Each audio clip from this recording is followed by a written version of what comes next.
Nanlaban kaya't nabaril at napatay ng mga security guard ang isang lalaking naaktuhang nagnanakaw ng mga pinya sa sitio Capareda, Barangay Akmonan, Tupi, South Cotabato, pasado alas 6 ng umaga nitong Lunes, Hulyo 7. Sa ulat, kinilala ang nasawi na si alias Prem na sa tamang edad at residente ng Barangay Pulunuling ng nasabing lungsod. Sa investigasyon, naaktuhan si Prem at dalawa pa nitong kasamahan habang nagkakarga ng mga pinya sa isang pick-up na sinasabing rent-a-car. Nang sitahin ng mga gwardya, nagkaroon umano ng konfrontasyon at nanlaban ang mga sospek dahilan upang paputukan ng mga gwardya si Prem.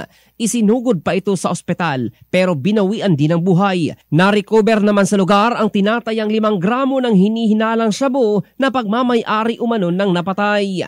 Patuloy namang pinaghahanap ng mga otoridad ang dalawang kasamahan ng sospek na tumakas matapos ang insidente. In the heart of changing lives, ito si Jofel Candado ng Brigada News Philippines, the Music and News Authority.